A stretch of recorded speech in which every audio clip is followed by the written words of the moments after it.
Hey everyone, what is going on? It is K2 Investing here. My name is Karen and I want to go on an in-depth video of exactly what indicators and what strategy I use to make over $1,000 today paper trading with WeBull. So on the screen I have the WeBull platform. This is for the Mac OS and I personally prefer the computer version over the phone. The phone one is great, but I feel like the computer you can see things better. You can zoom in, you can zoom out, you can understand exactly where the indicators are performing. And to me, that gives you your best option when it comes to getting good entries and exits. So if you go into your browser to get this platform, just go to webull.com, go over to platform, and this is a screen you will see, and you'll be able to download for Windows, for Mac, or just to get this option on your browser. Once you do that, you're going to have the actual application. Click on that. You're going to have to sign into your account. Yes, you'll need an account for this, but it is free, and you'll be able to actually see these more advanced charts than what you would get off of, say, Robinhood. I personally prefer the dark mode. So if you go over to the left after you've signed in and you go into your settings, you'll be able to pick your theme color. You can have it light or you can have it dark. Again, I prefer dark. There's no real rhyme or reason. Everyone has their own preference, and this to me, I just think it looks better. I think it looks cooler. Maybe it's easier on my eyes. I don't know. But regardless, that's what I like to use. On the left here, you have all your watch list, your stocks, your markets, your screener. But down here, you'll see this little option for paper trading, which is what we're in. And I'm going to go into exactly what indicators I use and how I like my line style to be. So on the chart, if you go over here to the left, the first thing I do is I change my line style. This is how I like my candlesticks to be. You got different options. You can do just a line. You can do just a regular candle. But for me, for whatever reason, I like this one. What's great about WeBull and its paper trading option is it has so many indicators that you can choose from. So if you go over to indicators, these are my frequently used, but if you go into all indicators, you'll be able to see every single indicator that WeBull offers. So I only use 4. It's up to you guys. Everyone has their own reasoning and their own patterns that they like to look at, but I think that the moving average, the VWAP, the MACD, and the RSI are all I need to be successful in my day trading. So the moving average and the VWAP are going to be lines on the actual chart. For the moving average, I like to keep it at 15 when it comes to day trading. But if you're more of a swing trader, you can definitely advance this to 30. And what it's going to do is going to loosen up that line along the candlestick. So it gives you more of a long-term average for that stock. But again, for day trading, I like to keep it a little bit smaller at 15. And it will make that line very close to the candlesticks and it will give you a good indication of when a confirmed trend is happening. Now the VWAP is a good, the trend is your friend indicator. If it's trading above the VWAP, there's a very good chance that it's uptrending. When it's trading below, you can see that it has a good chance of downtrending. So for me, I do not trade anything that is going down. That just kind of makes sense, you know? Like why would you trade something that has lower lows and lower highs when you could trade something that has higher highs and higher lows? So usually if it's down below the VWAP, I'll look at it occasionally to see if it goes back above, but I'm not going to take a position unless it's well above this yellowish gold line here. Down below you have the MACD and the RSI. These are separate from the chart, but they're still going to show. And what these do is they indicate how oversold or how overbought the stock is. So if you look at the MACD, when you see, let's zoom in here, when you see that it's red, like it is here, that indicates that it's oversold. And on the RSI, I keep my settings to 70 and 30. And when it goes below 30, you can see that it's oversold. And when it goes above 70, you can see that it's overbought. So when I'm making my positions, when I want to get an entry into a stock, I like to have all indicators working together. So I make sure that it's trading below the MA. I make sure that the MACD shows that it's red. And I make sure that the RSI is below that 30. So for example, here we're seeing below the MA. But if you look at the MACD here, it's not completely red. It's showing that it's going to start going green. And again, the RSI is not below 30. So even though it looks like it could be a good potential to get into, I'm going to wait until all my indicators show that it's actually a great time to buy. And this is how I was able to make over $1,000 today. So just because I have Netflix up, I'm going to continue with this. And I'm going to give you guys exactly the strategy that I use when it comes to adding to my position. So when I bought into Netflix, this is a great time that I actually bought in at.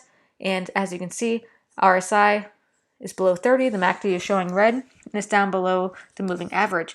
So when I bought in, I will buy at what I think is the lowest price possible, but I'm going to keep my position size very small. I'm going to buy one or two, which, yes, it's a $400 stock, which is a lot, but when you're trading with $50,000, that's really not that much. When it started to show that it was going green, I added to my position. I do what's called averaging up when it comes to day trading. I'm going to add as it shows that it's confirming that actual reversal. So I will add a couple shares here and there. But once it gets above this MA line, right? Once it gets above the MA, I'm going to start almost doubling my position. Instead of having one or two shares, I'm going to have like 10, maybe 20, and it's going to continue to rise. So it might pull back a little bit. There's a good chance that because this is showing that it's not so much overbought or oversold yet, that it's going to continue to rise because of just how drastic it was. So when I bought into this, it rallied. You know, it took some time, but it definitely did rally, and I was able to sell. I believe I sold around 444. The other stock that I traded in today was Amazon. Same thing. I waited. So see how this was a big dip? But the RSI wasn't exactly showing that it was oversold. So I waited. And again, it went up a little bit, but it plummeted again. And then it really showed here how red it was, and it really showed down on the RSI that it was oversold. So again, I added a small position, maybe one or two of Amazon. Again, it sounds a lot because it's a $2,000 stock, but as I started seeing green, I added a couple more shares. And then when it started holding above this moving average line, that's when I started adding like 5 or 10 shares to my overall position. And I just waited until it hit a very good price point and I sold. It's really, I mean, it sounds simple and it sounds at the same time kind of hard to understand, but the biggest thing when it comes to trading in the stock market is having patience. Because again, this first dip here, everything looks good. It's red here and it's low, but it's not low enough. So you really have to take the time and have the patience to understand what the best entries are and when your best exits are. And paper trading is a great way to do that because you're taking fake money and you're using real-time data to take that emotion out because you don't want to miss out. You're like, oh, wow, it's so low. Let me buy in because you're scared you're going to miss out on a low price point, but then it rallies a little bit and it drops right back down. So you really have to be able to take that emotion and take that out of it and use a technical analysis to really put in your best entries. And that's where paper trading is huge. And it worked out in my favor today, over $1,000. At no point did I have more than $30,000 as a position. Again, I know it sounds like a lot of money, and it is, and it's going to take time to get there, which is why I use Robinhood currently as a long-term buy and hold until I can get enough money to really be able to not risk too much, because I don't want to put my entire life savings into something if I don't understand what I'm doing. So guys, that's a very quick video on the few indicators and the strategy that I use. So I use these 4 indicators, the MA, the VWAP, the MACD, and the RSI. I use the strategy known as averaging up. I try to buy at the lowest point at a very small position. I keep adding to my position as I see the confirmation of an uptrend happening, and then I sell at maybe not the highest point, but I definitely lock in profits. Once I hit a certain amount, whether it be $100, $200, or $300, I will lock in those profits and make sure that I get my goal every day. I have a daily goal of $200 and I've been hitting that every single day, but today, for whatever reason, I was really into it and I was getting it, and that's why paper trading is awesome. For those of you who are interested, I'm actually going to jump into my Robinhood portfolio. We're going to see how my portfolio has been performing. I got $16,000 in here. For the day, definitely red, down 1%. Had a little bit of a push up in the after hours. On the week is showing very green, which is nice to see since we're still in that corona pandemic. The month is also green. Again, awesome to see. It's nice to see something other than red for once. But on the 3-month, this is where you can see exactly how much that corona pandemic has affected the market. But again, we're starting to see some higher highs and higher lows, which shows that there might be a reversal coming in. But on a long-term front, it's really hard to tell exactly what's going on in the market. And on the 1 year, again, how drastic that is. And overall, my portfolio at its worst was down about 33%.